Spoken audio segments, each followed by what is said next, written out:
Dear Director, Mr. Michael Zinkanell-Süss, dear Professor Dr. Bağcı, dear Dr. Mehdi Hamidi-Faal, dear Dr. Gülsüm Akbulut, dear Ambassador Dr. Klaus Wölfer, dear Excellencies here in the room, dear students, dear ladies and gentlemen, also online, welcome. I'm particularly happy to welcome you to tonight's discussion on the war on Iran, a firestorm for the Middle East, here at the Diplomatische Akademie, Wien. It's always a big pleasure for us to cooperate with the Austrian Institute for European and Security Policy. The Middle East region is of particular importance, and since the operations Roaring Lion, as it's called in Israel, or Epic Fury in the USA started, the region is once again in the epicenter of geopolitics. Just a little information for you. We have students here at the DA from all over the world, and so we have also students from the region. We have 2 students this year from Iran, we have 1 student from Israel, 2 students from Syria, 3 from Turkey. And of course, we have many alumni from the region, be it from Iraq, Jordan, Lebanon, Saudi Arabia, United Arab Emirates, or Yemen. And of course, we have regularly also participants from the region that participate in our executive training programs. Our geopolitical situation is, as we know, in very turbulent times. The Russian war against Ukraine, the situation in Gaza, and now again the Middle East, with a war that will probably take several more weeks. The permanent aspiration of Iran to acquire nuclear weapons and the permanent threat of missiles attacks coming from Iran towards Israel have been mentioned as reasons for this war.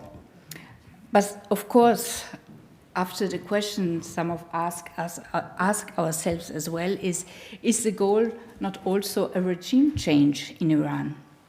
And what about the repercussions of the war for the wider region? So I would like to thank particularly Minister Fasslabend for moderating this discussion this evening, and of course also thank our distinguished speakers who have each an enormous expertise on the Middle East. I wish you all an interesting evening. Thank you very much.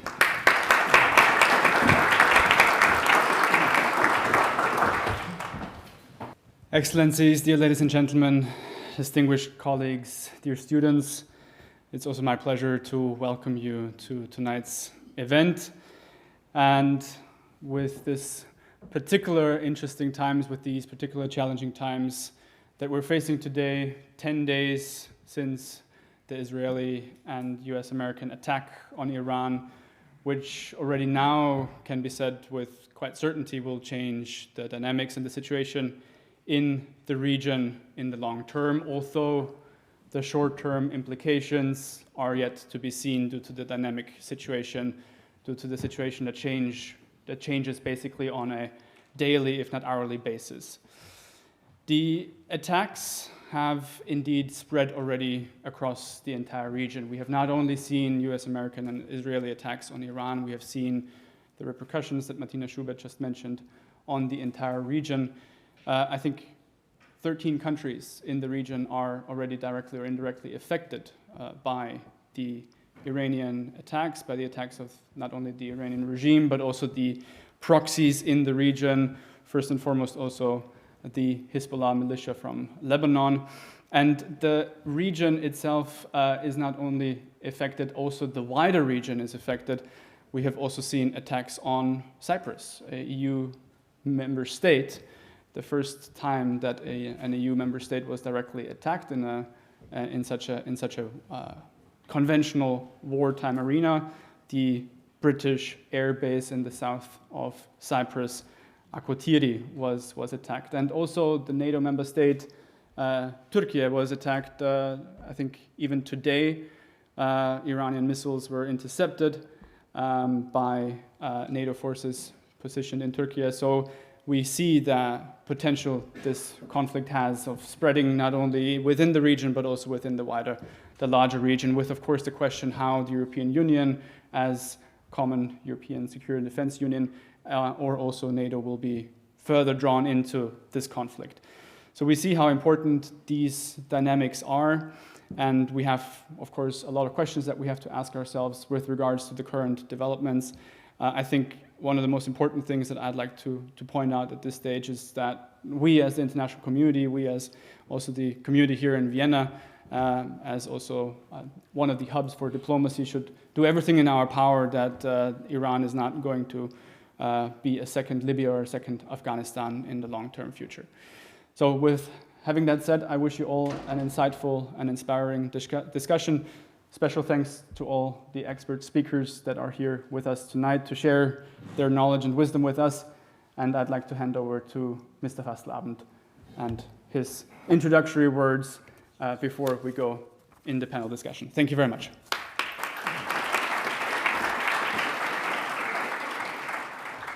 Yeah, thank you very much. Also a very warm welcome from my side to everybody here in this room, former ministers, ambassadors, generals, and leaders in different functions. Great pleasure to have you here. We are organizing this event in addition to all the media everywhere. I mean, you can listen to and hear everyday comments. But I think there is one thing that might be quite important. One is Austria's or Vienna's history in this case, and the other one is also the question of maybe not only going into an actual analysis, but to go into deeper analysis. And therefore, it's really a great pleasure for me to have such an outstanding panel over here. And I start with Professor Hüseyin Bağcı. He is also in Austria already, for some people, quite well known because he was in connection with us already for quite some years. He used to be the president of the Turkish Foreign Policy Institute, and he still is the professor for international relations at the Middle East Technical University. And he certainly is the best known commentator on Turkish media. Anytime you would walk through the streets in Ankara or in Istanbul, or I don't know, also in Kurdistan, people would greet him and know him. It's a great pleasure to have you here. At the other hand, we also have, of course, we had a big interest to have somebody directly coming from Iran. A young man born in Iran who came with the age of 2 years to Austria. He became a journalist. For some time, he was the private secretary of the former state president,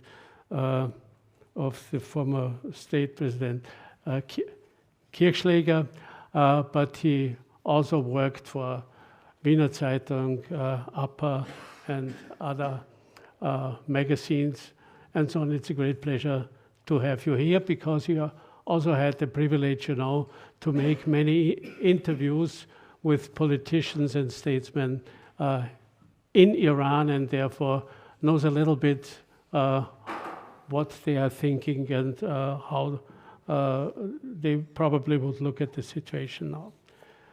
Next is, of course, Dr. Gülsüm Akbulut, an outstanding expert on economic development, especially on economic relations between states and the consequences. She made her doctorate in Istanbul or in Ankara, but also studied in Brussels. She also used to work in Brussels because she was the economic advisor for Turkey in the relation with European Union. And she is also the co-founder and CEO of Ankunda, the Ankara Global Advisory Group. Warm welcome to you. And last but not least is Botschafter Dr. Klaus Wölfer. He had a diplomatic career within our Ministry for Foreign Affairs in Austria, but he also was a Director General, Sektionschef at the Chancellery in Austria, not for diplomatic relations, but for art. And he served as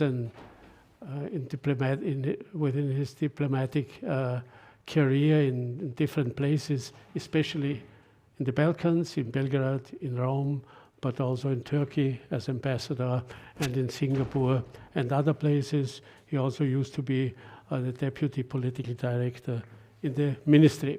Insofar, we really can be happy to have you here. Before we start our panel discussion, I would like to make a very short presentation on just show a few facts and maybe also give a short contribution to the question, is it possible also to make some predictions or not? I have to change over here in order to show the pictures. I make it very quickly. Yeah, what you can see here is the title of an event we made only a few weeks after the so-called 12 Days War. This was at the beginning of September, and the question was, how would the Middle East develop further on? And I would like to show it to you because I think it's relevant, not only to comment on the day we are experiencing now, but also in the longer run. And if I go to the next picture, this is just a presentation that in Middle East there is not only the rivalry between Israel and Iran, but we have 4 big regional powers. It is Israel, Iran, it's also Turkey, and rising power, Saudi Arabia. Insofar, this probably what is happening now is only part of the game. The next chapter will follow automatically. The next picture shows the US military presence in the Middle East. We showed this already, as I said before.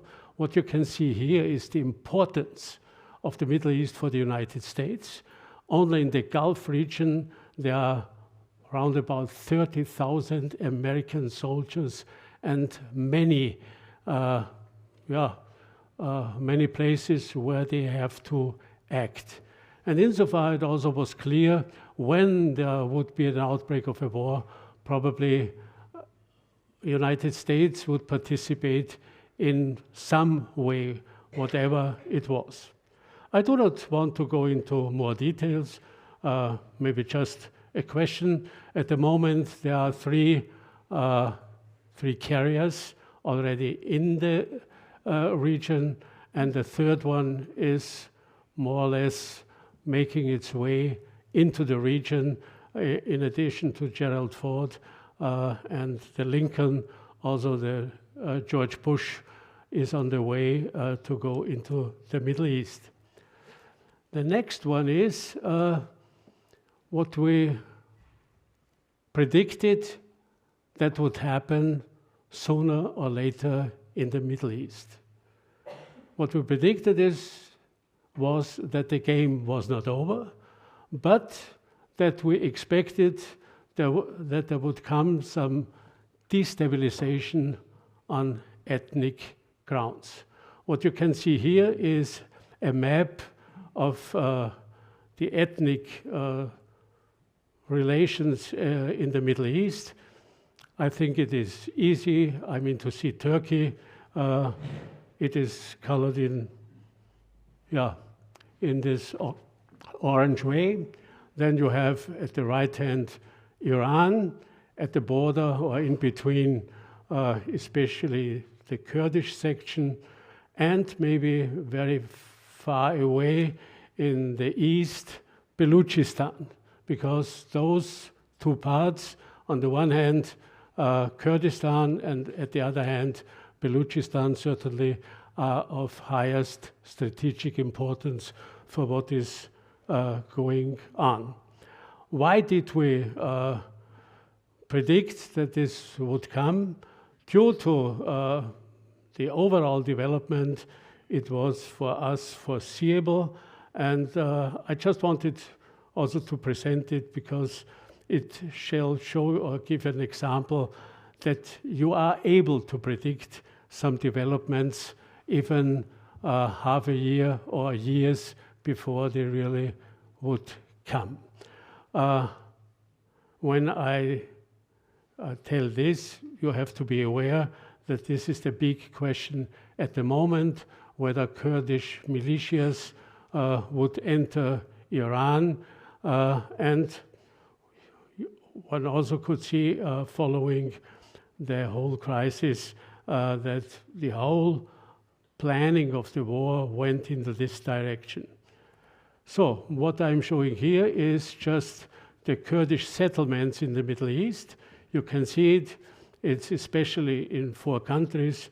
It's Turkey with the biggest minority. All those numbers are just numbers. Probably the real numbers are even much higher. You can say round about between 30 and 40 million Kurdish people existing. Biggest majority in Turkey, second Iran, third is Iraq, and fourth is Syria. But all of the 4 countries are inflicted by the outbreak of a Kurdish question, for sure. And of course, if you look through this map, one could maybe also consider whether, okay, why not shape a Kurdish state in this region? Maybe it would make sense. Probably it would have been possible until the period immediately after World War II. Now this is a question that only can bring destabilization. Why? May I show it? Because you have those small red rings. They show where many Kurdish people are living outside the traditional Kurdish territories. And we also have more or less talked about the percentage of the numbers within the states, which means that in Turkey around about 40% of the Kurdish population are not living in eastern Anatolia, but in Istanbul, in Ankara, in Izmir, in Adana, in big cities. You have a similar picture in Iraq, where only between 35 and 40% are living in the 3 districts that are Kurdish. In Syria, it's around about 30%, and in Iran, 20 to 25%. Yeah, and now if you look to what has happened or what is happening at the moment, you can see, you know, the blue circles, they show where the major bombardments from Israeli and American side happened, and you can see very clear this concentration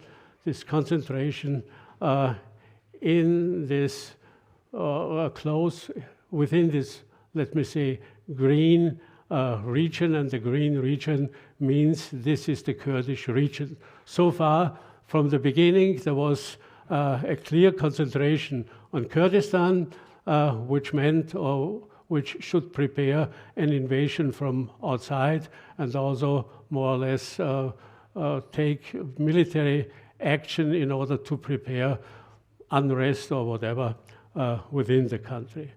Okay?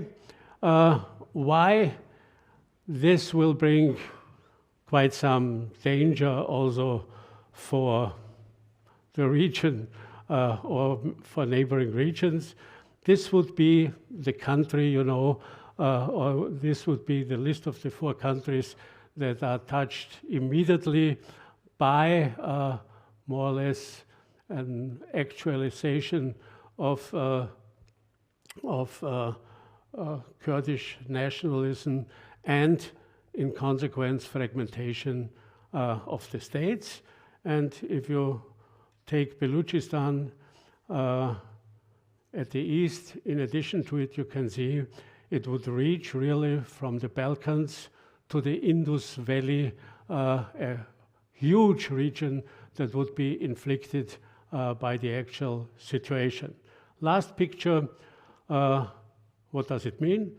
For Europe, it does mean not only that we have this crisis zone in the east of our continent, and of course, big crisis zone also in Northern Africa, but that even the glimpse of stability that we have experienced in Turkey could be endangered in the future if the question would come up the table. Okay, this may be just in order to give a few information about the real situation. Yeah. And maybe one additional short remark from my side. Why is it so interesting from Austrian side or from the place of Vienna? If you go back just 10 years ago, we had a deal between Iran, the 5 permanent members of the Security Council, plus Germany, plus EU, and also control by AIEA.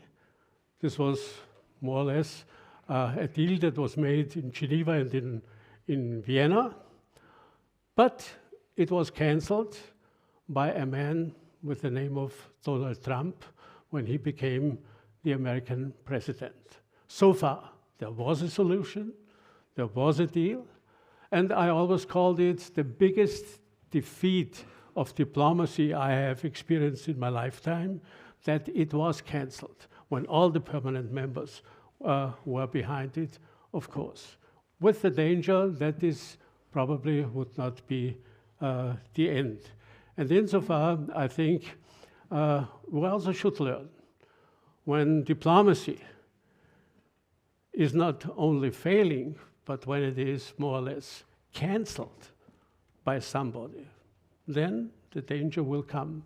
It will not be the end of the process, but a new process will start, and this will be a little bit different.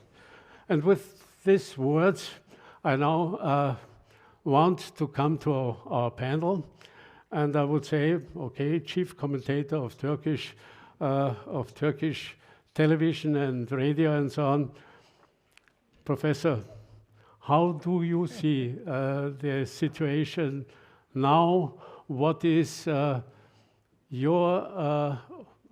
do you see the status quo? And what could be the coming steps?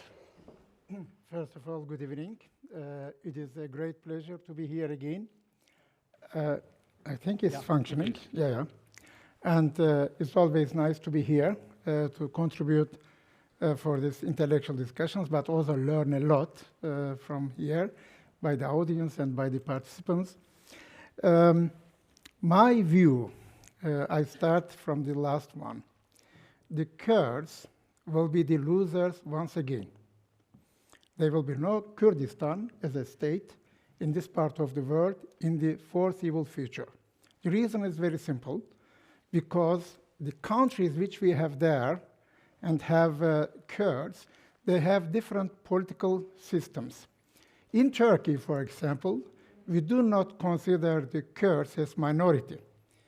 Minorities in Turkey, according to Lausanne Treaty, are the Christians. None of the Turkish Muslim groups coming from the Ottoman Empire can be attributed as a minority.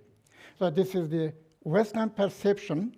I understand Karl May books, of course, contributed a lot, But in 1937, Turkey signed Sadabad Pact together with Iran, Iraq, and Afghanistan. One of the articles of this Sadabad Pact says, if there are uprisings, Kurdish tribal uprisings, in these countries, then the signatory countries are not intervening in the domestic affairs of these countries, except Afghanistan. In Afghanistan, we don't have, at least so far, no Kurds. The second one, yes, I'm well known in Turkey, but in Turkey still we do not have Kurdistan. We call it Eastern Anatolia. It reminds me always with a discussion with my Armenian colleague. He was always talking, you know, in Western Armenia, meaning, I said, yes, Western Armenia for us, it is Eastern Anatolia. So it all depends from which perspective you look. Last week, I said in Turkish television, I repeat it here, Mr. Minister, everybody's Kurds belong to themselves. The Iranian Kurds are different than the Turkish one. The Syrian Kurds are different than the Turkish one. None of the countries, Iran, Iraq, and Syria, they have not given to the Kurds the equal status as Turkey has done it since 1923. Constitutionally speaking, everyone living in Turkey is not a Turk belonging to Turkish state. Here, maybe we have some of them coming from Turkey. They have Turkish passport, which is not the case for other countries, or they had a lot of troubles. Turkey at the moment, ladies and gentlemen, after 45 years fighting PKK terrorism, achieved a very new situation, status quo, which is terror-free Turkey. At the moment, in the Turkish parliament, we debate, we had a long discussion, they came so many times, and I told, people watch us, Tuncay Bakırhan, he is the one of the chairs with Tülay Hatimoğlu. I talked to Tuncay Bakırhan. I said, what is the situation now? He said, Hüseyin Bey, there is no return. In Turkey, it cannot give terror anymore as before. No, why? Because Turkey has experienced how to fight cross-border terrorism. Cross-border terrorism is a fact in the Middle East in all those years. Now, if the Kurds would believe that they would establish a state, the Iranians would not allow this. Forget it. Last year, I was sitting next to Arakci. We were together there. In Syria, we have a new development. This is where Turkey also contributes that the situation is going to be improved. The Israelis have supported northern Iraqi Kurds, Barzani. Barzani made, in 25th of September 2017, a referendum. He won, of course, the referendum, but my comment was before the referendum, I said, he will win the referendum, but he will be not able to declare independence. The problem now, for those people who are dealing with the region, they should listen very carefully. The problem of the Kurds in this region is they are very much squeezed between three great cultures. This is Persian culture, Arabic culture, and Turkish culture. So any, historically speaking, any try to establish a state there, except Mahabat, Kurdish state in 1946, it lasted a couple of months, 9 months, after the Soviets left the area. Iran was occupied by the Soviets, and then later on came the British, and then the Americans. Two books. One is Vali Nasser, you know very well. Vali Nasser's book, Iran's Grand Strategy, published just last year, is telling you the entire history, recent history of Iran. The second one, Atul Kohli, Imperialism and the Periphery. In Iran, what is going on is actually today is not only the regime. You may not forget the mullahs have been supporting in 1979, before the revolution, the groups who were against Shah. Later on, the mullahs were excluding all these Bazarganis and all these leftist, rightist groupings. It was another fight among those people who made the revolution. I think what Turkey does, Turkey is, since 1639, we have border with Iran which has never changed. There were so many world orders since then, but our Iranian border has never changed. The Chaldiran War, which is from their side, they won. From Turkish side, Ottomans won. And I'm talking about the Ottoman Empire, not the modern Turkish Republic.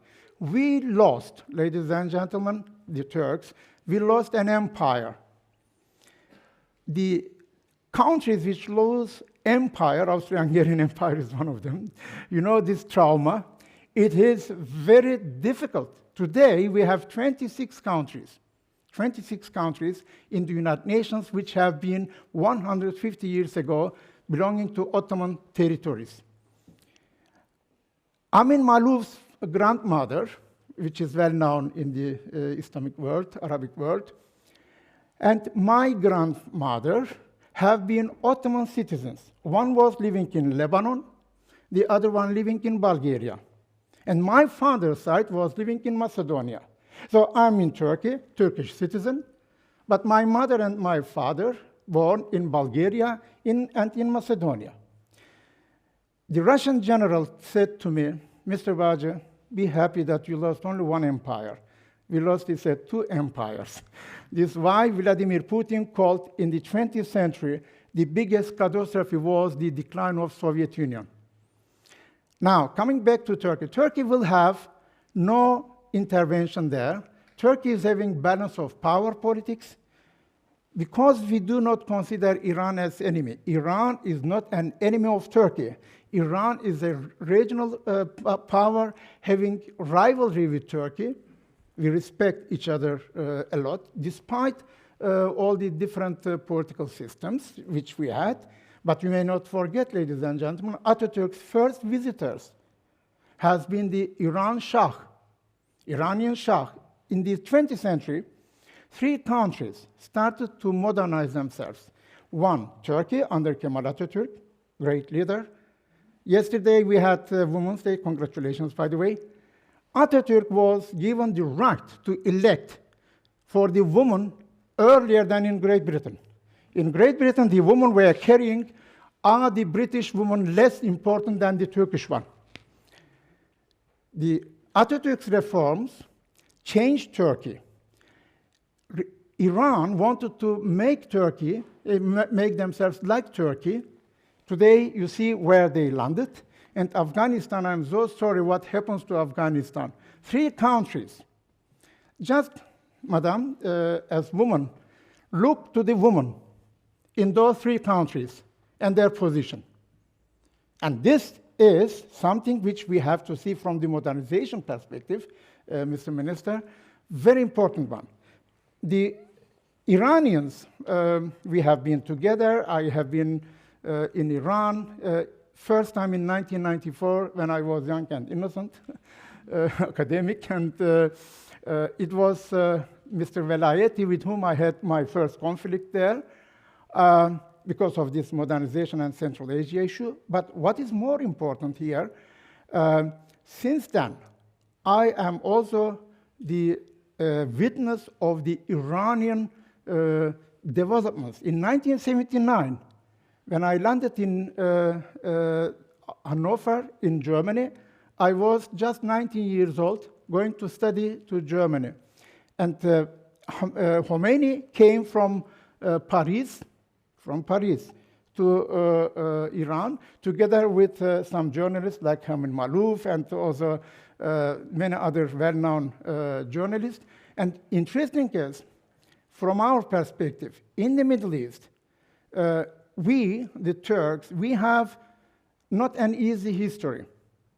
Every empire has very difficult history. Now, looking, if there would be an Arab front, they would say, Professor Bağcı, you have stolen our history, which they said in the television program, because since 1517, Ottoman Empire took caliphate. It was a big mistake for the Ottoman Empire. Atatürk abolished it 3rd of March, 1924. Now the Iranians and the Turks. We see that Iran is going to have a lot of difficulties. Americans are there. Look to the name of the ships. Lincoln, Ford, name it. All the former American presidents' name having ships are there. But the Americans also make a mistake, the miscalculation. In the Middle East, ladies and gentlemen, the people are ready to die for their countries. The historical context, again, Atul Kohli's book, Imperialism and Periphery.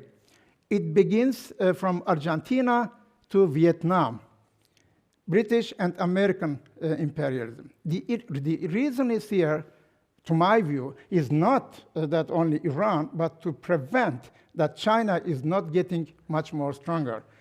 My dear colleague will tell economically, definitely, and we, the Turks, we have 10 neighboring countries, 11,000 kilometer borders.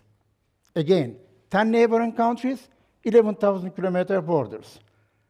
When we sleep in the night, we don't know what happens next day in our neighboring country, whether it's Syria, Iran, Iraq, Armenia, Azerbaijan, name it. Bulgaria, Romania, Ukraine, Russia. So we are like a lion, I make this comparison, springing into the, like in the circus, with a lot of fire. This is a firestorm, without burning itself. We call it realpolitik. We call it real. Yes, they can fight against each other, okay, but we just try to bring them to their mind. This is one of the biggest grand strategies of Turkey. Turkey is not security consumer country. Turkey is a security provider country. And this is maybe the classical concept of Turkish foreign policy. At the moment, when you look, with all my right for domestic critics of the government, I keep it aside, foreign policy-wise, of course, Turkey is now getting much more important through these geopolitical, geostrategic developments. Ladies and gentlemen, Chinese have a proverb. They say, you should live in interesting times. We all live now in very interesting times because the entire Middle East is cursed now. Thank you. For now. Later on, there will be second round. No, thank you. Thank you so much. Thank you so much for giving us these insights. And I think what we can learn automatically is the situation is much more complex. It's not so easy just to look at the map and to count, I don't know, minorities that do not define themselves as minorities, but as part of the state population. And at the other hand, we have to be aware, but obviously, that concepts were made on a very simple basis. There is serious reports from everywhere, or from different sources, that President Trump had personal telephone calls, not only with the Kurdish leaders, Barzani and Talabani in Iraq, but also with Hijri, who is an Iranian Kurdish man who went to Iraq. But just, if you think, that the American president is calling not only regional leaders within a medium-sized state, but even just, the leader of some militias, not at all in any official function, it shows that obviously some think is going wrong. Any call from Donald Trump is very dangerous. It is better that he's not calling. Last year in Tehran, you remember, we had a Professor Asiri from Kuwait. He said, Professor Bağcı, thanks God, Mr. Trump has not visited my country. This is Kuwait. I said, why? He said, he visited United Arab Emirates, Saudi Arabia, and Qatar, and he got $3 billion. If he would have come to us, Kuwait, then he would take another $1 billion. So now in our budget, we have $1 trillion in our budget. So it always, don't call us back, we will call you back. Okay, yeah, no, thank you. And maybe now I would like to ask Arian Faal. You are not only from Iranian descent, origin of your family. You made interviews, as I said, with many politicians in Iran. You know a little bit the situation. Now we have the picture that most of the Iranians outside the country, at least in Europe or in America, are very fond for revolutionary development. At the other hand, now we have the experience that very short time after not only the so-called great leader, but also 48 other people from the top of the state were executed, okay, now they chose a new leader. What is your impression on the stability, on the situation in Iran? How do you see that? Well, good evening, Dear Excellency, distinguished guests, and dear students. A pleasure, like always, to be here. And allow me, first of all, before going deep into medias res and into just point out some basics inside the Iranian population and the regime, to give you some kind of a puzzle in the meta level to be able to have a better view from outside. So first of all, we can't say anymore Iran. We have over 193 countries in the UN, and we cannot say it's none of your business. Iran is very interesting. Why? Because as you see, you will have 3 direct impacts in your daily life. As you go into the gas station, as you will go doing groceries, as you will go paying your next bill for energy costs, as you will having a look at all over Europe about demonstrations.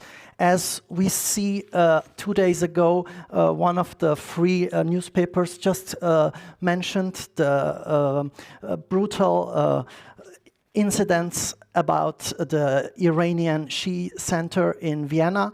As I was walking today from the university to come to this place, I just heard that in Germany, while there was a manifestation yesterday, a person from the Revolutionary Guards tried with a knife to attack some protesters, and the police arrested him. So we are really touched. What I want to say, first of all, we cannot say it's none of our business. The colleague mentioned Cyprus at the beginning. We have to be aware of the fact that we are part of the European Union before 28, after Brexit 27, and the border from Cyprus to Middle East is less than 100 kilometers. So we are directly confronted. It's not, before some people told me always, that's far away, that's the Middle East, so what? We live our life here. Now it's not possible to make this,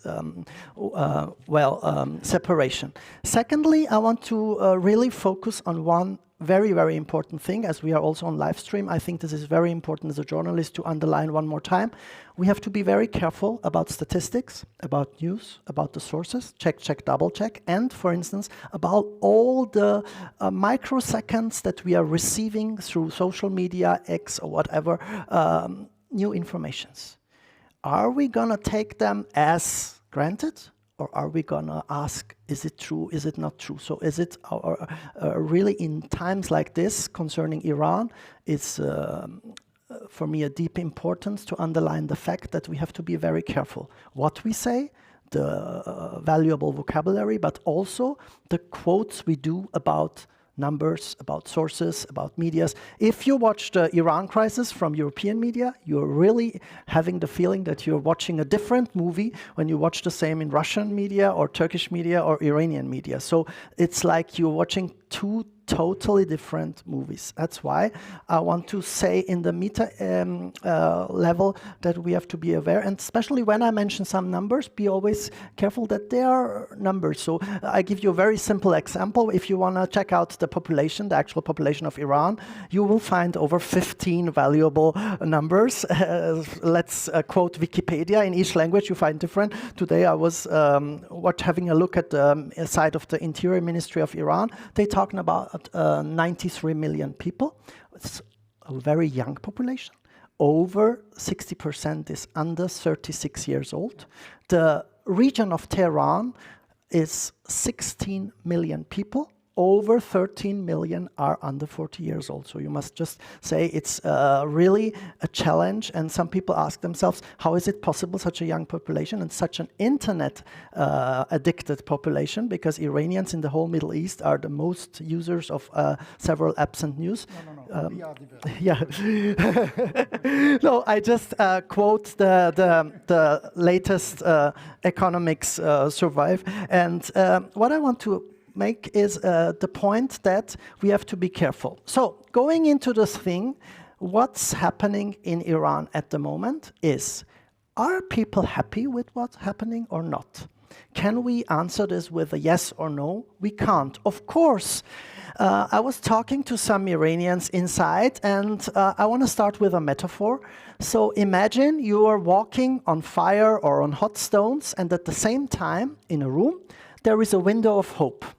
But people from up there are taking the oxygen, and the level of the room is going down and down. So what they want to tell with this metaphor is the Iranian system at the moment is very, very, very cruel for some of the population. Why? We have the crackdown of the protests, which are very brutal.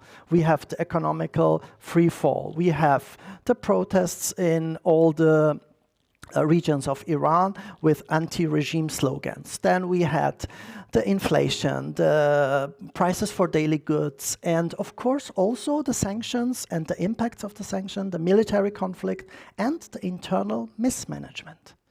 How can it be that a country who is number 4 in the oil and number 2 in the gas has to import and ask for gas stations? So they have the resources, but they don't have always the technology.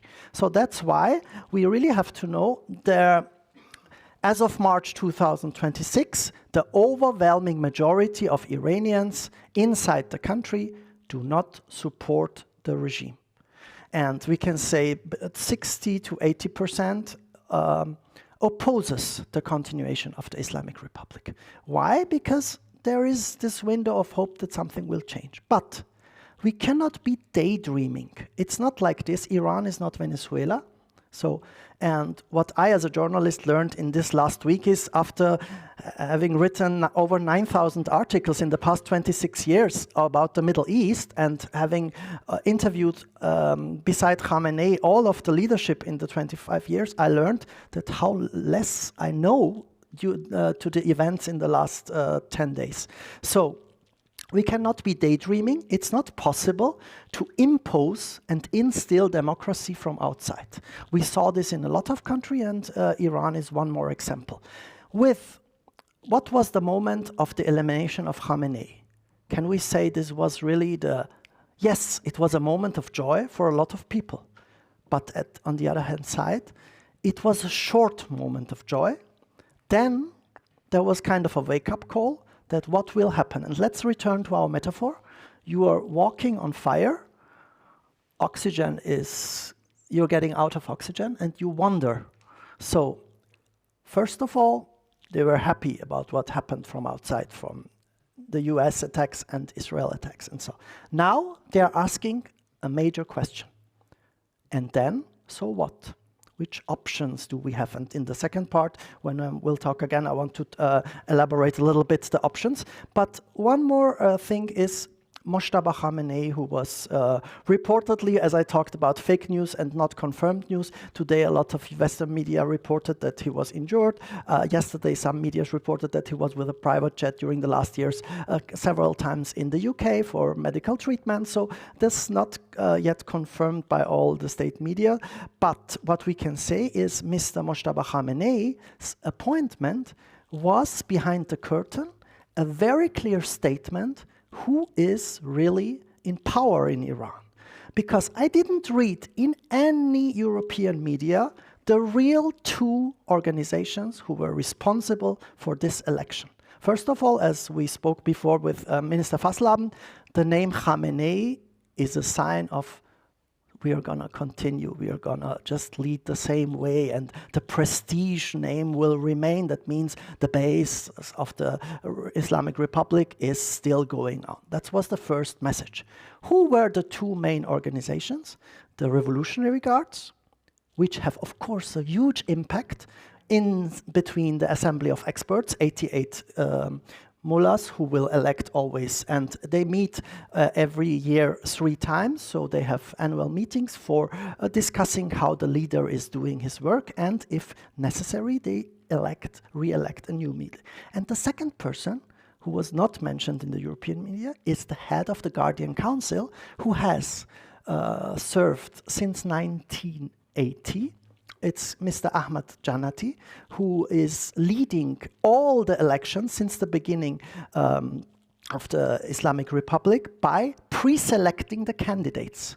He was years before also Friday prayers in Tehran, and also head of the Assembly of Experts, which I mentioned now for the 88 rank. And this person is 99 years old, just birthday a couple of days ago, yeah, and re-elected for 2 years. You just imagine, because of his loyal status towards the Revolutionary Guards and the hardliners. And this circle is closing when you see that Mojtaba Khamenei was heading the 2009 so-called Green Revolution protests, and he was the personal assistant to the Supreme Leader to take care of the protests. I know this very well because in this time I was doing an interview with the former head of Discernment Council, Mr. Rafsanjani, who was the only person in Iran who could meet the Supreme Leader without an appointment and without any reason. So he was number 2, because the president in Iran, this is also a big misunderstanding, I want to clarify, the president is only a microphone. So the real power in between the Iranian body, which is very special and unique, is not the president. The Supreme Leader has the last word, and we share bad experiences with Mr. Velayati. He was the first foreign minister I worked with, and he was very angry at that time when, because he was at that time the supervisor of Khamenei. I was doing an interview in 2009 with Rafsanjani, asking him if Iran is such a beautiful and fruitful country and the Islamic Republic is such a beautiful system, why every year more than 300, 400,000 people between 19 and 49 are leaving permanently Iran, and they will do a very, very nice career in, let's say, foreign countries, such as you see Iranians are always top of the pop when it comes to some film prizes, when it comes to chemistry, biology, and no matter what. So they are part of the migrant group, Statistic Europe, they are always in the top migrant group. So what I wanted to, I asked Rafsanjani, and he said, we don't say that we are perfect. Of course, we also have lags, and we must have a look why those people who are very intelligent are leaving permanently. That was enough to have a big, we call it now in the social media, shitstorm for me, for Mr. Rafsanjani, and of course, a certain Mojtaba Khamenei, who was at that time giving the order that foreign journalists are not allowed to do interviews with the 3 most important people in the country, the Supreme Leader, Mr. Rafsanjani, and the head of Judiciary, which is also now, as you see the system, and this is again a puzzle, Mr. Ejei, who is now the head of the Judiciary in Iran, is one of the key figures who is deciding behind the curtain what's going on.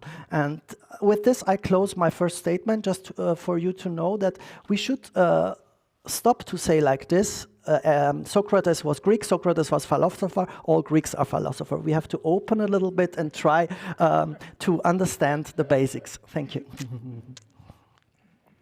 Yeah, and now we come, of course, to the question when we are analyzing it politically, militarily, economically, how is the situation within the region and what are the consequences for the globe on a whole? Please. Thank you very much, and I am honored to be here and to talk to you distinguished guests. Yes, I would like to touch upon the importance of the economics because geopolitical conflicts always have a relationship with economy. And depending on the duration of this conflict, if it if it takes a long time, then we will be talking about the global recession. And this will not be a problem of only the region or Iranian, but the problem of all of the world.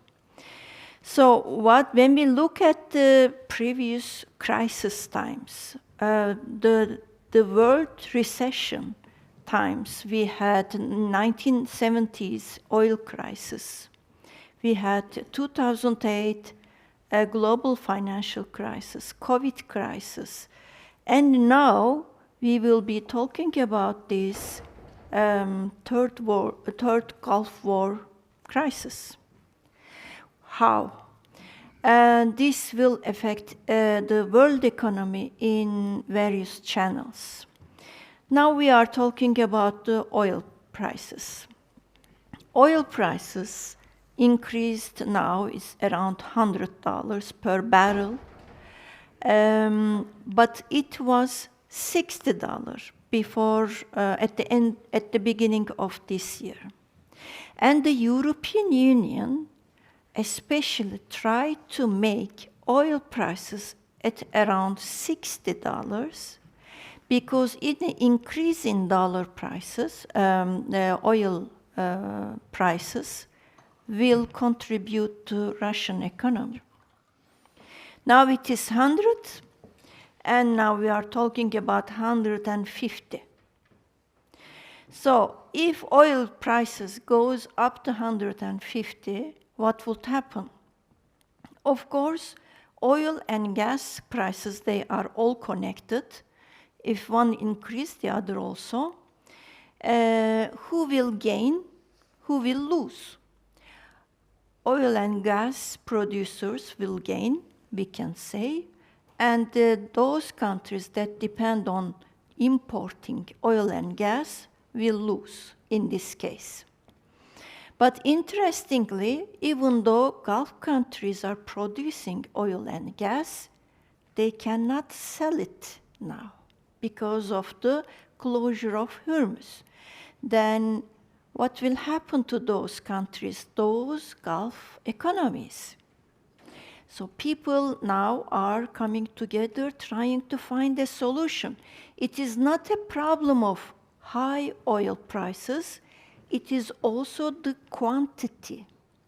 The quantity that is produced in the region, 20% of total oil consumption and 20% of total gas consumption come from this region. And the countries stopped, some of them, producing oil and gas. Iraq said that I stopped producing because they cannot store it. The storage capacity is not enough. Then they cannot because they need to produce and they deliver it. But delivery is not possible. Qatar said that, okay, I am stopping producing natural gas, liquefied gas, and therefore, which Qatar is the number 2 after Russia in the world. So most of the countries, especially in Asian countries, China, India, Japan, South Korea, they depend on the oil and gas of these regions. So these countries now are really trying to find a solution because there is no quantity, no supply. But prices increased. So what is the solution? They are now coming together with the energy agency. They are trying to use their strategic reserve, whether they can be, they will use it or not, so we will see. So strategic reserves of the countries are becoming important now. How long they will have this strategic reserve enough for their energy need. According to some of the statistics, China is good maybe three months, okay? And Japan and Korea are not that lucky. So what will happen? There is no quantity of oil and gas that goes to those countries, and the prices are increasing. Why prices are increasing? Why? Because of perception, because of rising insurance cost. And now, from $60, before the attack, it was $72 because there were rumors about this attack because they were preparing for the attack. So from $60 per barrel, now it came to 100, 40% increase. No emerging economies that depend on energy import can assume that cost immediately. I will come to Turkish projections. We are all making our projections about $60, $65. Now it almost will double, and we don't know what will happen next. Why? This will be a global problem. Europe, when I look at the Europe gas or energy cost, it already increased more than 70%. Because Europe stopped buying from Russia, but now Russia is the winner. Because Russia can have storage and can produce and sell. So who will provide the energy need of those countries if it cannot come from the region?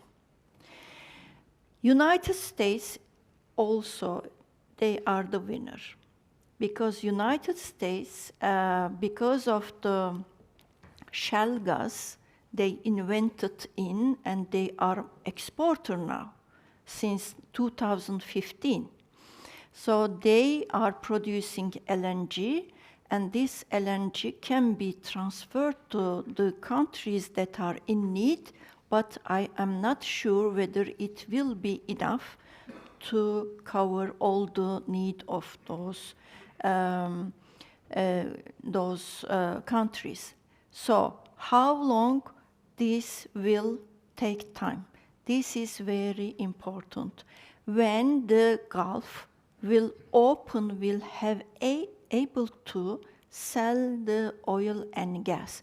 This is the question mark. If it continues, then we will talk about worldwide recession, and we will all be talking about what is wrong, after all these crises. They will not have energy resources, most of the countries. They will be suffering.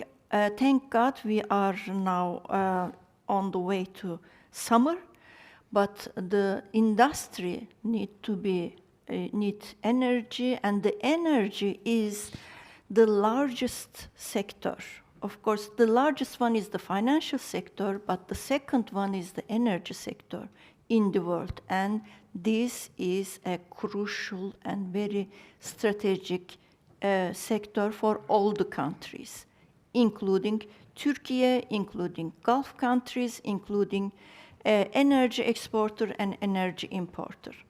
So this is a very important problem, and I cannot think about that this closure will continue more than 1 month or 2 months. I cannot think about that, because strategic resource will not be enough for those countries, or United States will try to close the gap. We will see. The other problem is this region also provides fertilizer. So if fertilizer cannot be used, there would be food shortages in coming months. So because the fertilizer tankers are now stuck there, therefore there would be, we may face with food shortages. So the economic consequences of this closure, of course, I don't want to touch upon the humanitarian aspect or military aspect. I am just focusing on economic consequences. I'm sorry for that, because this is the reality, actually. I mean, we need to think about it. Okay. So what would happen to countries, and who so what is the meaning of keeping at $60 if we want Russia to not earn from this development? So now Russia is producing and selling. So China, we are all looking at China. Maybe in the second round I will come to Turkish economy. China will be affected, of course, but China, they also had strategic resource. They know this development. They aware of the development beforehand, and therefore their strategic resource increased. And also they can manage it 3 months, maybe 4 months, but they will buy from Russia. Even existing situation, they are also getting their energy needs from Russia, mostly Iran, Venezuela. Now Venezuela also is not an option for them. India, Japan, South Korea, they are in very critical position. So maybe I can stop here, and then in the next turn I will talk about Turkish economy. Okay. Thank you very much. Okay, and now Ambassador Wölfer. Yeah, thank you, Madame Gülsüm. Is it working? Thank you. It was very enlightening and worrying what you said, but it shows that the crucial question actually is how long will this last? And we are here in uncharted territory. It's war. It's a war situation. Diplomacy is sort of sidelined. We're in a war situation where the first victim is, as always, is truth and clear perception of what is happening. Everybody is cheating, lying, false flag operations. We don't know. Most of the politicians are killed 3 times, maybe not. We don't know. This is happening by the day, and it makes it even more difficult to see through this mist. What is clear is that over the last years and maybe even decades, there is a kind of pendulum swing from the thinking of in terms of diplomacy towards war. I mean, Clausewitz, he It's the prolongation. War is the prolongation of diplomacy. We are very much on the prolongation side now at the moment.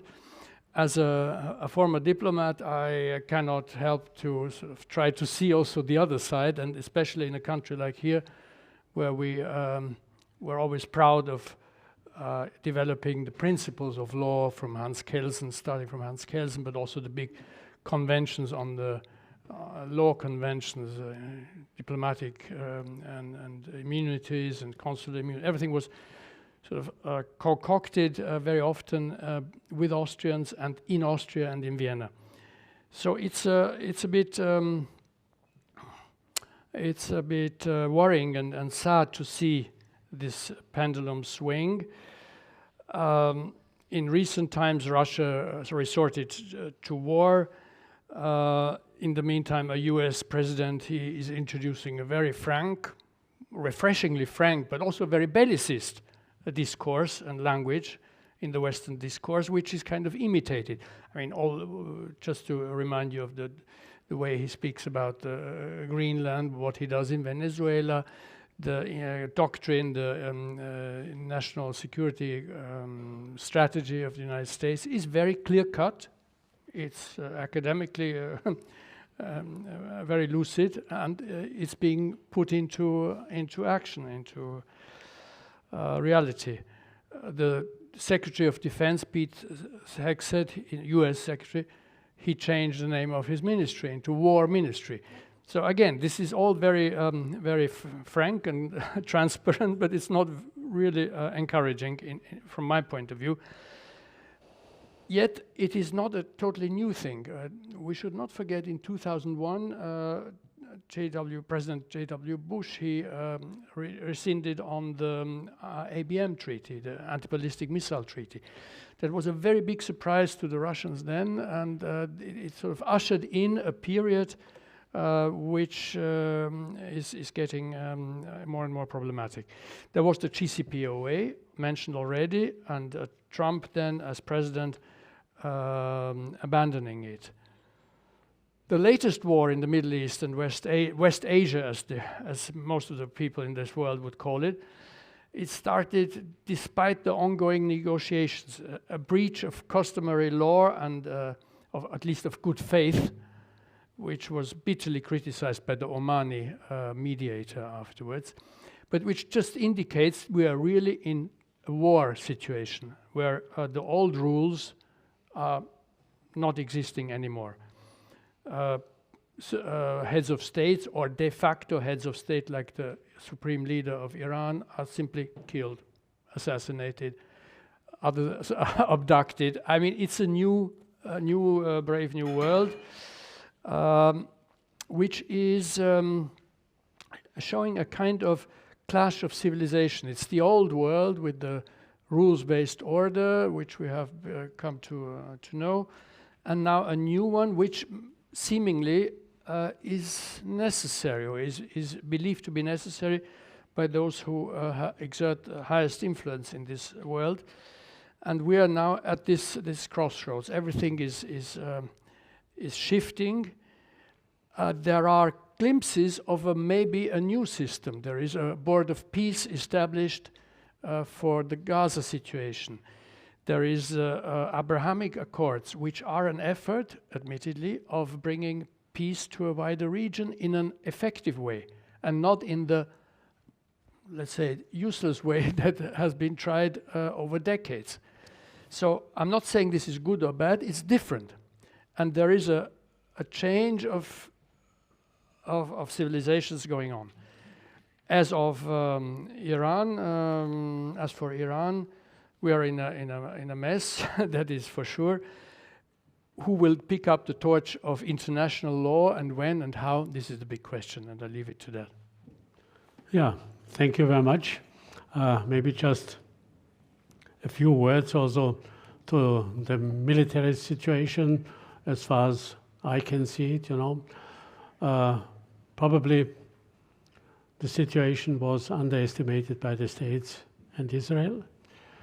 The fact that the bombing was successful, but that it could not change the regime, that it could not bring an overall change, and also the fact that for the first time, not only there is the so-called danger that the Iranians will run out of their missiles sooner or later, but also you could see that suddenly even the Americans are going to run out of anti-missile systems. And this will mean that, of course, the situation probably does have and will have the tendency to go into another kind of war of attrition, which means not a clear cut, not a quick finish, not a clear solution, but as we can see it, nobody had expected that the war between Russia in Ukraine would last more than 4 years. It was incredible. And insofar, of course, with America, this will be different because America does have the function as a world policeman. It is the number one. It has an order function or something like that. And insofar, they also will not be able or to afford a very long time war, because this would mean that they would lose capabilities for the next crisis. And the next crisis will come, of course. And insofar, I would say we probably are in sort of a pre-decisive phase at the moment. Most expectations were the war will last a week or maybe 2 weeks, and then the game will be over. The way it is looking at the moment, I mean, I'm quoting State Secretary of the States, Marco Rubio. It could last several more weeks, which means also the states do not see a quick end at the moment. And in such a moment, of course, also United States will have to consider what to do, whether to finish or how to finish, and so on. This is the situation we have to be aware. And now I just try to come back and let us give very short statements, because maybe we also should give you the opportunity to ask a few questions, and you can answer it immediately thereafter. Okay, so because we have an internal rule, our usual goal is around about 1.5 hours, but at the longest 2 hours. And therefore, we should try, not to be too long. And my first question is, and I guess we could go deeper into the whole question immediately. When there are questions coming from your side, I have a first, in the second row. Please just wait for the micro. Okay. Yeah, my name is Jeffrey Manners. Yeah. No comments, just the question. And it's addressed to anyone or everyone on the panel who feels best can address it.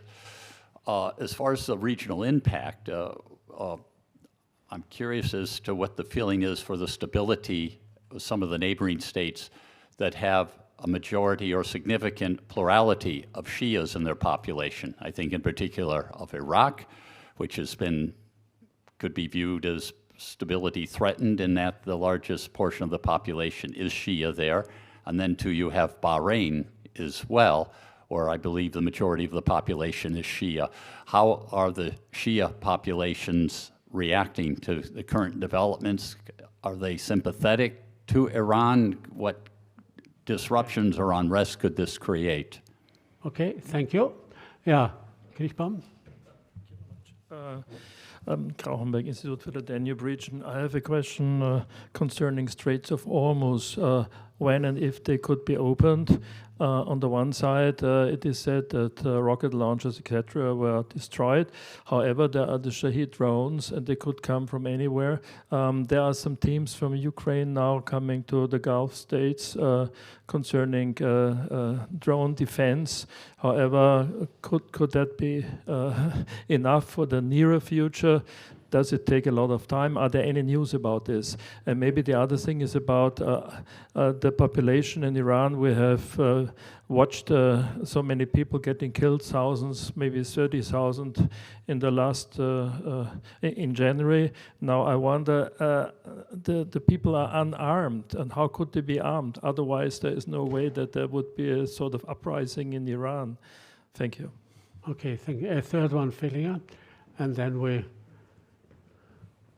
Herzlichen Dank. My name is Günther Fellinger. I fully endorse the regime change and freedom for Iran. My question to the Iranian representative, given the big... I'm not Iranian representative, I'm an independent journalist. Yeah, with the background.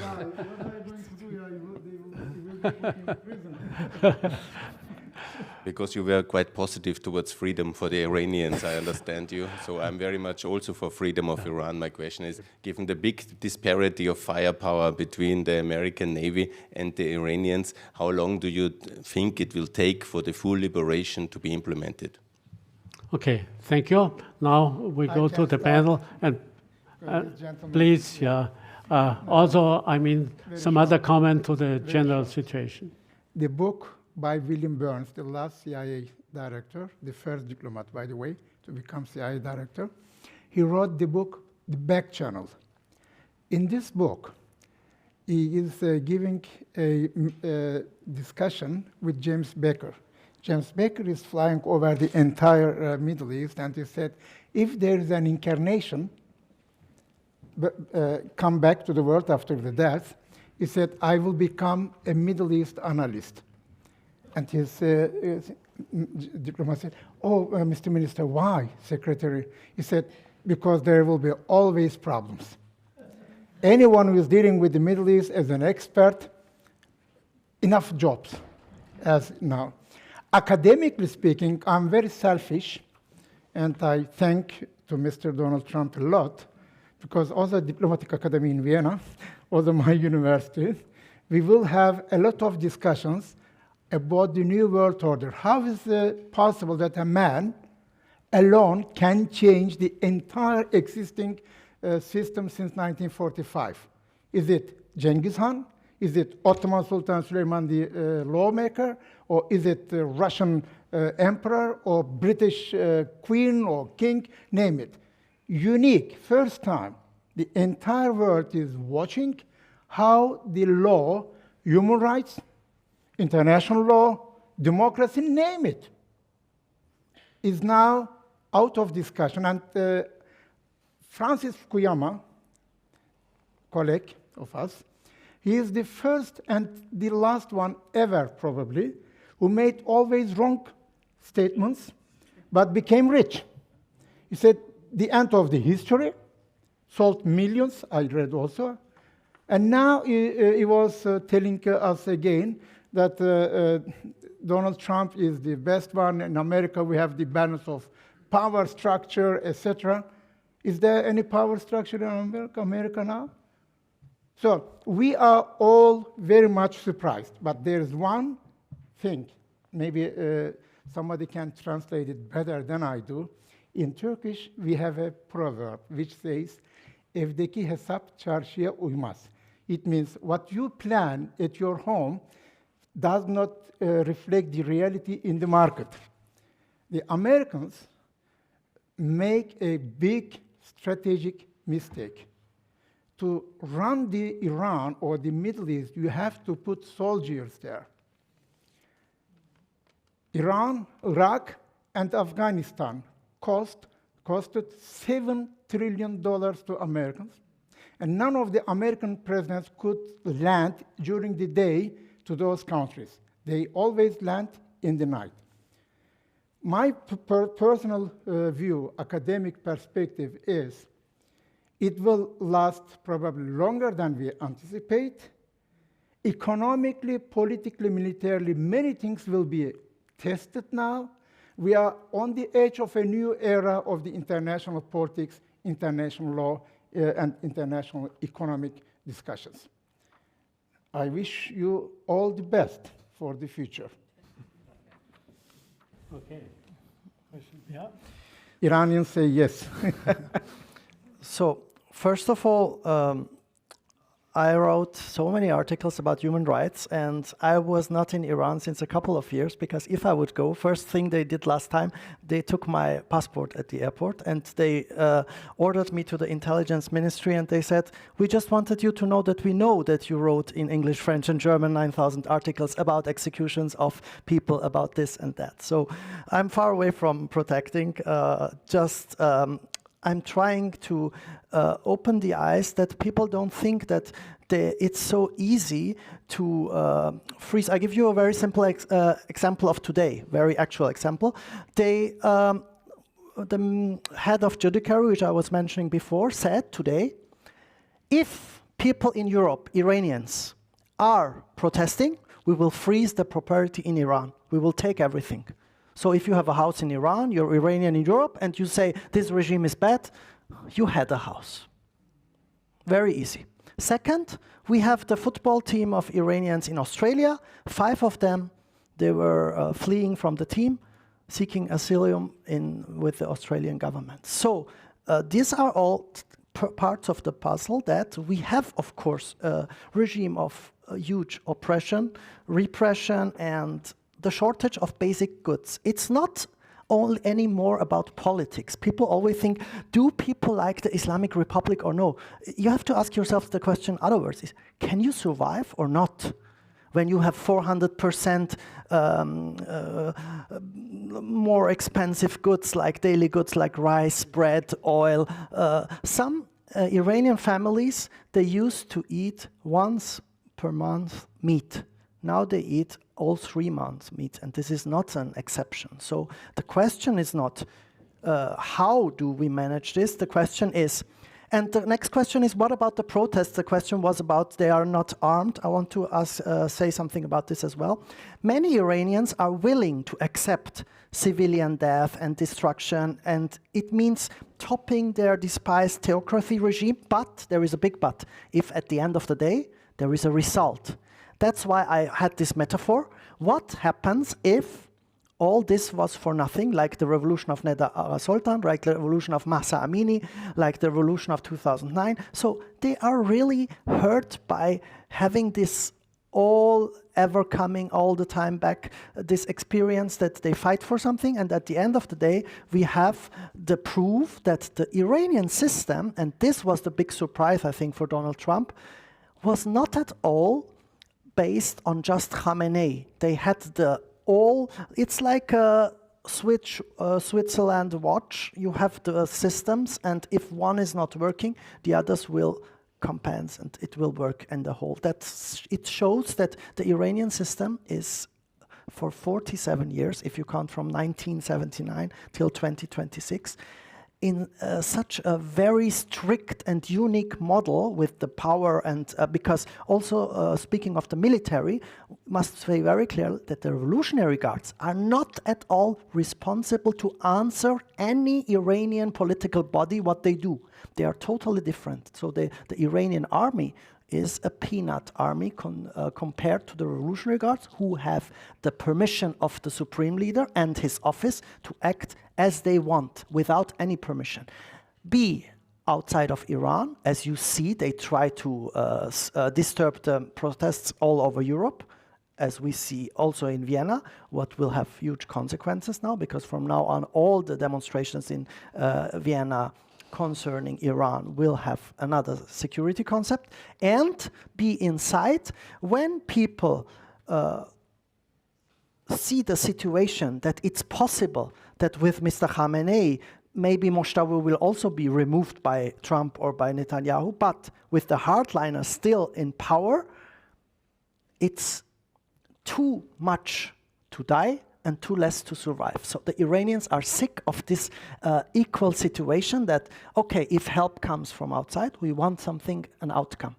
if the help is not coming, what's going to be at the end of the day? But even some people say regime change is not our first aim, we will see. And then we have at the end of the day the situation that we have an unstable economical situation. We have the Middle East, which is really now in trouble. And of course, that's why Oman, as a mediator, as the mediator, is at the moment very, very hard working to try to build some bridges between the parties. And what else, and this is my last remark, allow me, Minister Fasslabend, to mention also Vienna. What we see as a result, Europe and Vienna was basically the place where the JCPOA took place, and I was at that time responsible for Iran and the Middle East in the Austria press agency, and I interviewed a certain group of foreign ministers after the deals. It was on the day of the French Revolution, 14th of July 2015, and the head of the Iranian delegation was Mr. Araghchi, deputy foreign minister at that time. And here we see Europe was relevant. Now, all the last 10 conflicts, if you have a look at the world map, we have 133 countries. Over approximately 50 countries are somehow involved in a conflict. All the last 10 conflicts, the Europeans were not on the table. If you see Ukraine and Russia, if you see Pakistan and India, where Oman was the mediator, if you see now Gaza and Israel and the West Bank, if you see Iran. So before, the head of European policy, like someone like Dame Ashton, someone like Federica Mogherini, they had a voice. So when Ashton was going to Russia, Putin gave for her a state banquet. When Mr. So-called Josep Borrell, journalists called him Pinocchio because he was a little bit boring, came to Lavrov's press conference, he got 5 minutes, and at the same time, in the ears, he got the information that 3 European diplomats are expelled during the same moment he's doing the press conference. So this is the position of Europe at the moment. So, and as you speak to Iranian officials, they say, do we need Europe for a solution? Not at all. We speak about silent post with Oman and the US. If they want to talk, yes. If not, not. What I want to say is we are facing a geostrategical change that someone is giving the path. Europe is like an appendix, following, somehow criticizing and asking for diplomacy and asking for restrictions and for silence. But at the end of the day, we are witnessing a situation where the whole body of diplomacy, like UN, like the law and human rights, are totally distracted by the policy of Donald Trump. Yeah, thank you. Maybe you say a few words for the consequence for the economic development of the neighborhood. Yes. The financial market, this is very important for especially developing countries like Turkey. So the perception of the investors is very important. Now, what happens if there is a problem? They try to get rid of the country. They try to sell their asset. This is the portfolio asset, I mean. And then if they sell their portfolio, it means the currency of that country fluctuates, depreciates. Now, Turkey has had so many financial crises. When investors come and they bring their foreign exchange, but they may go out if there is a problem. So the risk increased now in the region. Now, therefore, one is expectations of the financial system. So what now our central bank is doing, they are dumping the foreign exchange reserves in order to stabilize our currency. which is necessary because Turkey has been implementing disinflation policy since the election in 2003. So disinflation policy is very crucial because we have the highest, one of the highest inflation rates in the world after Iran. So what will happen? Because we suffer, disinflation policy means you have to restrict monetary and fiscal expenditures. So you will not have high wages or salaries, you have to suffer a little bit. This is the bitter recipe for the countries. Now we are implementing that, and our aim is to reach one-digit level inflation rate for next year. But what will happen to our program if this event continues? It will have impact on our inflation through an energy cost, one direct cost, the other one is indirect cost. Because energy is an input to most of the products, then those input costs will increase. Another thing, if central bank cannot manage to maintain our exchange rate stability, depreciation of Turkish currency will have impact on, again, inflation, because the cost of importing products will increase in this case. So what will happen?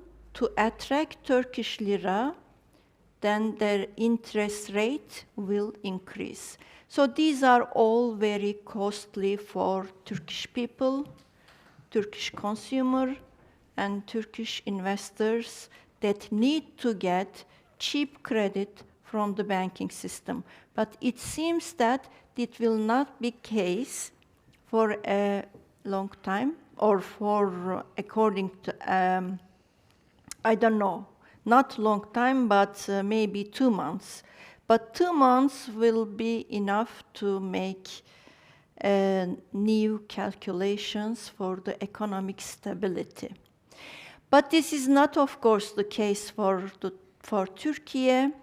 The perception of financial system now, when we look at the old stock exchange markets, you may see that they are all red, is showing the red signs, because and this will have impact on real sector after a while. So I hope this will end.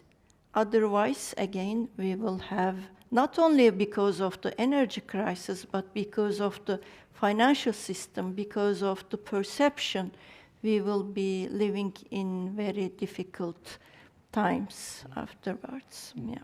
Thank you. Yeah, thank you. Maybe I add just, my own experience I had in Syria a few weeks ago. There's an imminent need for investment you could not imagine.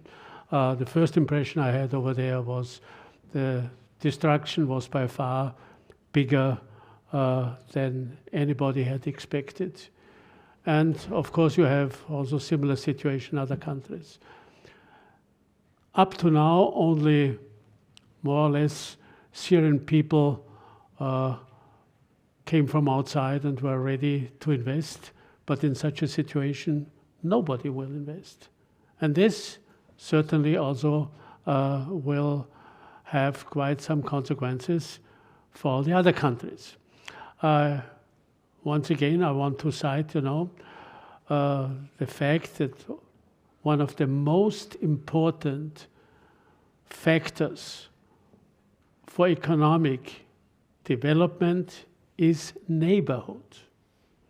I very often quote, most people were absolutely surprised when Donald Trump rose the tariffs that Canada and Mexico used or are the most important trade partners for the United States.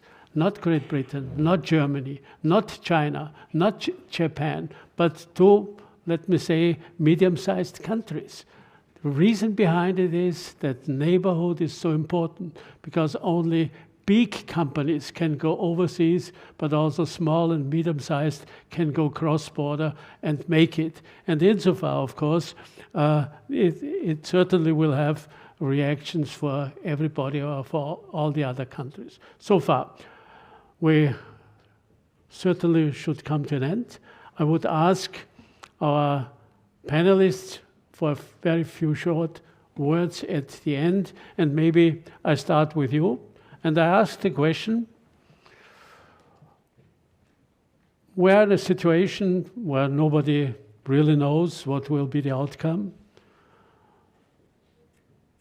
Do you see, maybe if there's not a clear end by the war, that diplomacy, that European diplomacy could make any contribution for the future?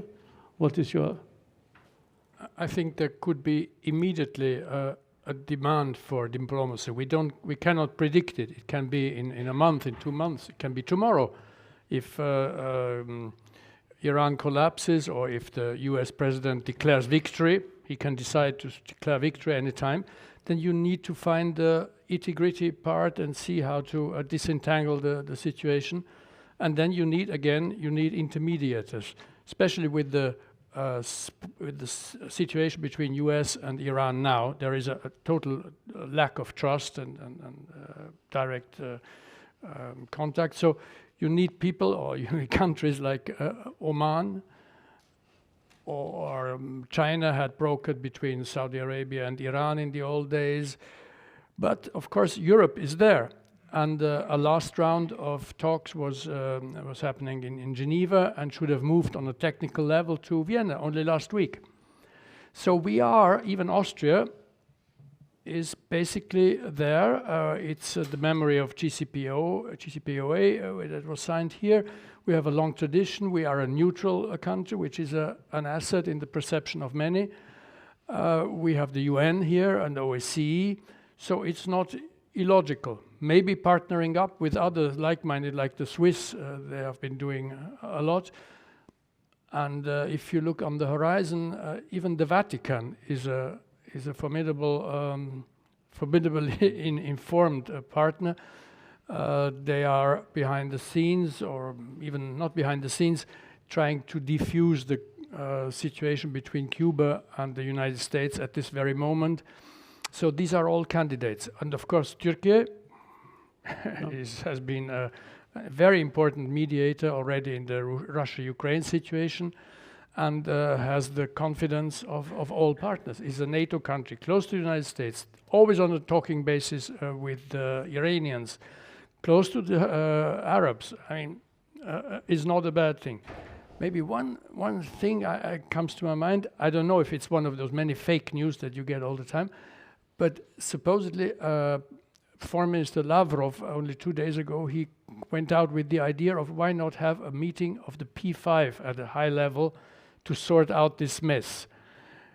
I don't know if it's fake, or if it's not. It's an interesting idea, and it's in a way in the logic of what is happening now. The big ones sort of carving up the world, and if we would have 2 Europeans on the board, it would be magic and very positive. But I don't know. Okay.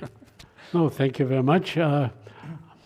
Probably one of the usual mediators, and you already mentioned Turkey, but before, you will be the last one to speak. So I would ask also you, if you maybe tell us a little bit what is the perspective from your point of view, from your experience. I think at the moment. Okay, I think at the moment we have a lose-lose situation for all parties, because we are in the middle of nothing, not knowing what's happening next. So what could happen? We have 4 main scenarios. The first one is a regime change. Could be, must not be, and at the moment not guaranteed. So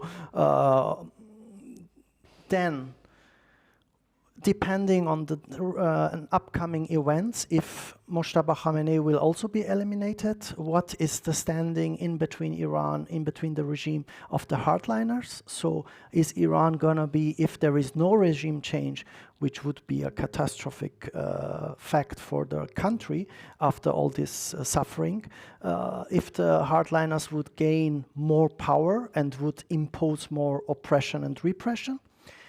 Option 3 would be if we have a soft Islamic Republic following the path of Trump and all of a sudden ready to negotiate whatever about what, and putting the nice face on to remain on power, which is also an option discussed in between some analysts from the Middle East studies.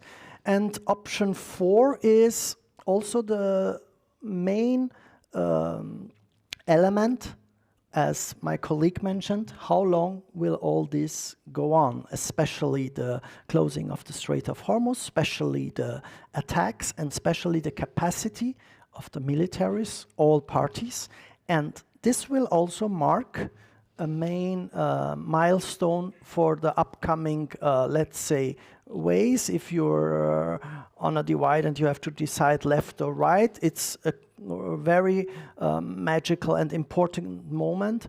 Where do all this is gonna be stopping, and where do we have the powers on this stopping moment? So who will have the energy to be the winner out of this, if there can be a winner? And not only economically, but also politically for Iran, the question is, how will the population react, having in mind that the opposition outside is kind of some groups attached to the son of the last Shah, Mr. Pahlavi, but others, like the Mujahideen and other opposition groups, are not united. So also the question, how strong is the opposition outside Iran, and how much can we, at the day X, contribute that this country will get the chance to rebuild normal daily life after all these tortures. Mm-hmm. Thank you. Maybe? You showed in the beginning. Microphone? Yeah. You showed in the beginning that last year, 10th of September, you organized a conference here. Now we are just in the middle after 6 months. Madam, I would suggest you repeat it again in September. So then within 1 year, what happened in the Middle East and in Iran case, new strategic developments, geopolitical changes would be very interesting, definitely, even with the same team. Then I would listen also more to you. Now, the question is here, how the neighboring countries are reacting. In the Middle East, we have 3 big civilizations: Persian, Turkish, and Arabic. We have a formula in Turkey. The Arabs and the Iranians do not like the Turks. The Turks and the Iranians do not like the Arabs. Arabs and the Turks do not like the Iranians. This is a circle. Because big power status is important. We, the Turks, we are the so-called newly modified middle power. Turkey does not have nuclear power, but Turkey has a lot of experiences in the last 10 years. Turkish army is not like the German army. In order to be able to fight, you need 5 years. We are not bureaucratic army. Our army is our asset in this respect. Transborder terrorism. We have the most expensive experience ever in the last 40 years. $200 billion, 60,000 people, Turkey lost. We are in the position now even to teach how to fight against terrorism. Iran is, geopolitically speaking, in a very good position. If Iran would be a democratic country, it would be good for us to talk with the same language, that Iran is further on the way to Central Asia and Far East. We talk about the economic corridors. Turkey is at the moment very close to Europe, to America. Turkey and the president of Turkey is very much beloved by the president, not only the Kurdish tribal leaders. Now, the second point is here. This year we have NATO summit in Turkey, in July, in Ankara. We will welcome all of them. Now, the thing is, what the European Union is going to do, as you said. The European security is depending on 4 countries: America, Great Britain, Turkey, and Russia. And none of them are members of the European Union. This is exactly what you started to talk about, but we couldn't more. Turkish rapprochement to Europe will become more and more. Why? Because Turkey has also a flourishing defense industry. Countries of the Balkans, Central Europe, even the Polish, Portuguese, they all come to Turkey now to get certain defense systems. We, the Turks, we made a huge spring forward. Not like the Chinese. We are not the Chinese, but we know how to fight against the external threats. And Europe has to come to Turkey much more than Turkey is coming to Europe. Iran and Turkey, if there is a regime change, if Turkey and Iran are democratic countries, then the European value will increase. Then Russia will have to deal with Europe, with the European Union. We are neighbor of Russia on the Black Sea, on the Caucasus, Central Asia.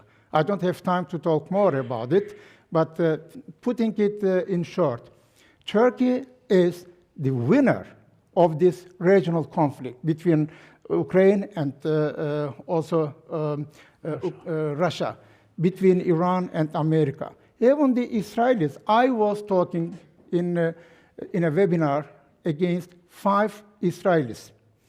Jerusalem Institute for International Strategic Studies. We debated 1 hour, 30 minutes. When you talk about Turkey, you need always more time. That Israelis talk about now, after Iran, maybe Turkey would be on the target. I'm very careful now what saying this, but my message should go also to the Israelis. They may call themselves selected people by God. But if they choose Turkey as an enemy, then they make the biggest mistake. And they will not attack Turkey, not now, not in the future. Because Turkey is the only country since 1492 provided to the Jewish homeland. They will never forget this. Bibi Netanyahu is just forever there. In the long run, we are all dead. But Israel, we are the only Muslim country in 1949 recognized Israel just after 9 months of its establishment. This is unique. History comes into the picture.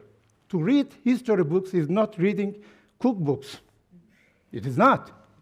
So, looking from the historical perspective, what Israel can do? Attack Turkey? For what? For what? To occupy Turkey? The Turkish military says they should come. What the Israelis do wrong is to perceive Turkey as an enemy in the future. My advice to those people who consider Turkey as an enemy, wrong. Not only because we are a member of NATO, not because we are negotiating with the European Union, but because we are still the only democratic country in this area. We are the only one.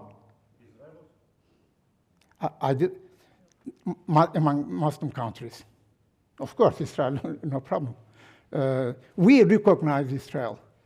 And Ben-Gurion, who was the founder of the Israel, he studied law in Istanbul, in 1910. We know the Jews, they know us.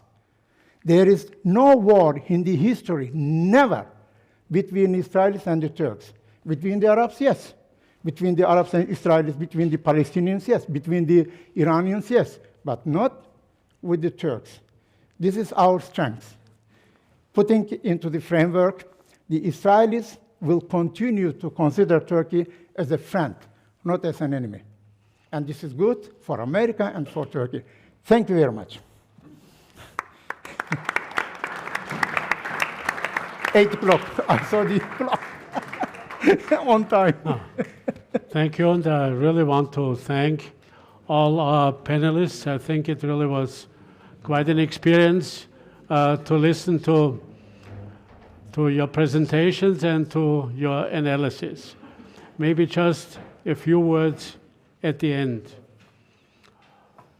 I hope that this war will find a very quick end.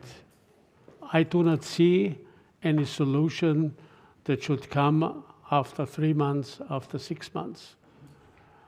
I guess I know also a little bit the situation at the other side, and my analysis is that it certainly will not make sense to go into a bigger crisis that should last a longer time. So far, what I see is time has come to act, not by armament, but by concepts and by diplomatic steps. That's what I see, and it will be in favor for everybody. Sometimes it looks so that the end of diplomacy has come, but in a situation where there cannot be a real or reasonable military solution, diplomacy has to come. And I think we are not very far away from this point. In this sense, thank you very much for your interest. Please give a big hand to our panelists. Thank you so much, everybody, not only for coming, for being here, for making your analysis. Thank you so much, and hope to see you sometime soon again.